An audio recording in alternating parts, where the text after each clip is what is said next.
Bonsoir à vous, garçons et filles, jeunes gens et vieilles personnes. Êtes-vous là pour entendre une belle histoire?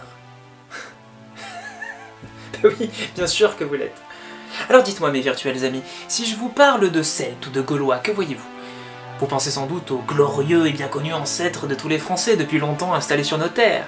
Vous pensez peut-être à Vercingétorix, ce courageux chef arverne vaincu déposant ses armes auprès du Romain Jules César. Et si je vous disais que des siècles plus tôt, l'affaire était tout autre. Et que Rome elle-même, oui, l'orgueilleuse et invincible Rome, a tremblé devant des Gaulois. C'est une histoire qui vous intéresse, ça? Alors taisez-vous et écoutez.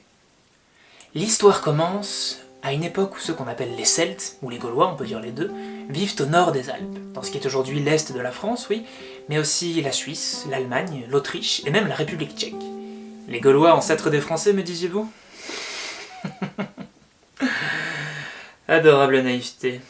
Ces Celtes n'ont pas un seul roi qui les dirige tous, c'est un ensemble de peuples, avec leurs différences et leurs ressemblances. Et on ne sait pourquoi, à la toute fin du 5e siècle avant Jésus-Christ, certains d'entre eux, peut-être trop à l'étroit dans des régions de plus en plus peuplées, décident de partir vers d'autres territoires. Certains suivront le cours du Danube et se dirigeront vers les Balkans, mais de cela on reparlera dans un autre épisode. D'autres, avant eux, décideront de partir vers le sud, l'Italie. Une péninsule qui est alors en pleine effervescence, où se développent de nombreuses cités rivalisant de puissance et d'éclat, sous l'influence de peuples grecs, étrusques, ombriens ou autres. Et c'est là que nous allons trouver le deuxième protagoniste de notre récit. Une grande cité qui deviendra plus tard la ville éternelle, et régnera sur le monde connu. Mais à l'époque de notre histoire, elle n'en est pas encore là. Rome, puisqu'il s'agit d'elle, n'a été fondée que 300 ans plus tôt. Et elle commence à peine à surpasser les cités voisines et à devenir la puissance dominante du centre de l'Italie. Enfin, revenons à nos Gaulois. Au 5e siècle avant Jésus-Christ, donc, des groupes importants viennent s'installer en Italie du Nord et dans la vallée du Pô. Qu'est-ce qui les y pousse? Surpopulation? Migration religieuse? L'attrait d'un climat meilleur? Ou celui des richesses proverbiales des pays bordant la Méditerranée? Un peu de tout ça mélangé peut-être? Une croyance parle même d'un forgeron gaulois helvète, nommé Hélicon, qui serait venu pratiquer son métier à Rome et qui, une fois reparti chez lui, aurait vanté auprès de son peuple les mérites des villes italiennes, de leur or et de leur bon vin. Et c'est ce qui aurait poussé certains Gaulois à passer les infranchissables cols des Alpes. Ouais, peut-être. Enfin, en tout cas, cette migration ne s'est pas faite en une seule fois par une armée bien en ordre et bien rangée, non. Plusieurs peuples venus de plusieurs nations passent les montagnes à plusieurs endroits différents et s'installent dans plusieurs régions de l'Italie. Tout ça en plusieurs temps. Ces peuples celtes ne sont ni unis ni identiques et ils peuvent autant se faire la guerre entre eux que s'allier à d'autres peuples. Bref, telle est la situation au 4e siècle avant Jésus-Christ. Et au milieu de tout ça, un chef gaulois nommé Brennus, appartenant sans doute au peuple des Sénons et qui s'était installé sur les rives de l'Adriatique, décide de partir s'établir avec ses hommes un peu plus au sud. Son armée part donc faire le siège de la ville étrusque de Clusium pour leur demander gentiment de foutre le camp et leur laisser la place. Et il se trouve que des ambassadeurs de la ville de Rome sont présents à Clusium à ce moment-là. Et ils décident de participer à la bataille pour défendre leurs alliés contre ces méchants barbares gaulois. Et ça, Brennus le prend mal. Très mal. Alors, très bien.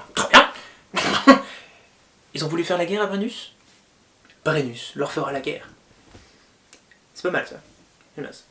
Ni une ni deux, le chef gaulois aurait carrément décidé d'abandonner le siège de Clusium et de filer directement à Rome, montrer à ces gens-là ce qu'il en coûte de venir emmerder un Gaulois. Sur le chemin, ils n'attaquent aucun village, ne pillent aucun champ. Leur seule cible, c'est Rome. Nous sommes en moins 390, ou en moins 387 selon sur quelle chronologie on se base. Le 18 juillet, enfin c'est la date traditionnellement retenue, Brennus et ses troupes rencontrent enfin l'armée romaine sur la petite rivière de l'Alia, affluent du Tibre, à quelques kilomètres seulement au nord de Rome. Ça va être un bain de sang. Les troupes romaines, assemblées à la hâte et pris de court par la rapidité des Gaulois, se font littéralement couper en deux par Brennus et ses copains. L'écrivain Diodore de Sicile nous raconte comment des soldats romains tentent de fuir vers le fleuve. La plupart sont emportés par le courant, d'autres, n'ayant pas eu le temps d'enlever leurs armes ou leurs armures, coulent sous le poids du fer. D'autres parviennent in extremis à traverser et fuient à toutes jambes vers la ville voisine de Véies. Quand la nouvelle de cette éclatante défaite parvient à Rome, c'est la panique. Les barbares gaulois sont aux portes de la ville, l'armée est détruite, la cité est sans défense. On va mettre les Vestales, prêtresses et gardiennes du feu sacré de Rome, en sécurité dans la cité de Caër, emmenant avec elle une bonne partie des objets sacrés de la ville. Tous les hommes encore en âge de se battre rassemblent le plus de vivres possible, ainsi que toutes les richesses de la ville, dans la forteresse de la colline du Capitole, et s'y barricadent, avec femmes et enfants, avec la ferme intention de tenir jusqu'au bout, le dernier bastion romain. Quant aux hommes les plus vieux, notamment les sénateurs les plus âgés, ils font le serment solennel de rester dans la ville, dans leur maison, et d'offrir leur vie en sacrifice, pour apaiser autant la rage des Gaulois que la colère des dieux. Les Celtes mettent près de 3 jours à attaquer, trop occupés selon Diodore de Sicile à couper la tête de leurs ennemis capturés ou tués sur l'Alia. Au 4e jour, ils entrent dans Rome, mettent la ville à sac, massacrent tout le monde, les vieillards et tous ceux qui étaient restés. Par contre, ils n'ont pas de matériel de siège, du coup, la forteresse du Capitole tient bon. Fièrement dressée sur une colline aux flancs abrupts et aux rochers escarpés, elle est imprenable. Et puis, il s'agit pas de n'importe quelle colline non plus, c'est le centre sacré de Rome, accueillant le grand temple de Jupiter Capitolin, le temple le plus important de la ville. Et sur l'autre sommet de la colline, on y trouve également le temple de Junon Moneta, Junon de Bon Conseil, épouse de Jupiter et reine des dieux. Et autour de ce temple, on entretient un groupe d'oies sacrés, animaux liés à la déesse. Au bout de nombreux jours de siège, la disette semble frapper aussi bien les assiégés romains que les assiégeants gaulois. Brennus décide donc une nuit de profiter des ténèbres pour envoyer ses hommes les plus vaillants escalader sans bruit une pente escarpée de la colline, pour prendre les Romains par surprise. Soit que les Gaulois réussissent particulièrement bien leur coup, soit que la vigilance des sentinelles romains ait été très largement émoussée par la faim, les hommes de Brennus parviennent à atteindre le sommet sans s'être fait remarquer, ni des hommes ni des chiens. Mais c'était sans compter les oies sacrées de Junon. Les volailles divines sentent, elles, arriver le danger. Peut-être se disent-elles d'ailleurs qu'elles ne sont sacrées que pour les Romains, et que si ce sont les Gaulois qui gagnent, elles finiront toutes sur le barbecue avant la fin du jour. Ou peut-être est-ce là simplement une intervention de la déesse. Voyant, entendant ou sentant le danger avant les défenseurs de la forteresse, les oies se mettent d'un coup à crier, à cracher, à cacarder, à battre furieusement des ailes. Bref, elles se mettent à faire un boucan de tous les diables, ce qui alerte très vite les Romains de garde, qui sonnent alors le branle-bas de combat. Tous se jettent en hâte vers leurs armes et leurs armures, et accourent vers la partie de la colline où une poignée de guerriers gaulois a déjà réussi à escalader. Des combats enragés s'engagent, et les Celtes sont finalement repoussés du Capitole. Rome, son ultime bastion, ses derniers survivants, viennent d'être littéralement sauvés par une troupe d'oies. Au pied de la colline, Brennus s'interroge. Le siège s'éternise, et il sera sans doute maintenant impossible de prendre les Romains par surprise. Il pourrait attendre qu'ils meurent tous de faim. Mais une armée romaine de soutien pourrait finir par se créer sous l'instigation de ceux qui ont quitté la ville avant l'arrivée des Gaulois. Non, c'est trop risqué. Certains auteurs qui racontent cette histoire insistent sur le fait que les Gaulois n'ont plus rien à manger, les Romains ayant bien pris soin de ne rien leur laisser en bas. D'autres parlent du fait que leur territoire d'origine aurait pu être attaqué par les Vénètes, un autre peuple du nord de l'Italie. Quoi qu'il en soit, suite au revers infligé par les défenseurs du Capitole et leurs oies, Brennus décide de négocier. Une porte de sortie s'ouvre pour les survivants romains.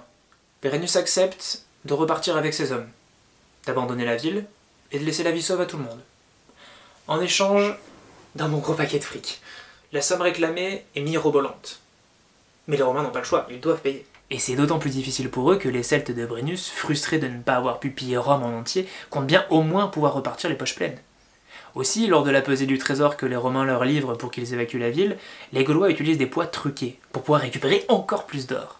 Un magistrat romain en fait la remarque, arguant que quand même c'est pas trop chouette, parce que c'est-à-dire qu'en fait on avait quand même des accords, donc du coup Brennus explose. Enfin, pas littéralement, il s'énerve quoi.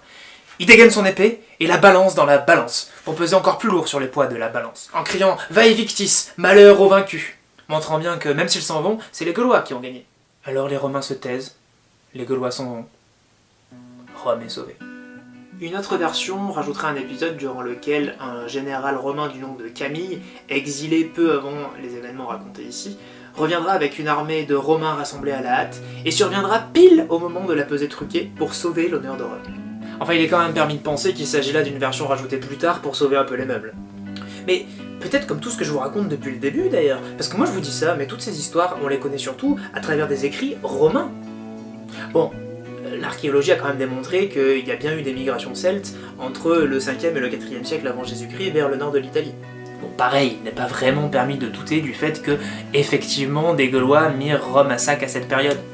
Mais est-ce que les récits de cette attaque n'ont pas été un petit peu romancés pour mettre en exergue le courage, la détermination des Romains qui restèrent jusqu'au bout, défendre leur colline sacrée, qui furent finalement sauvés par les volatiles sacrés aussi de Junon?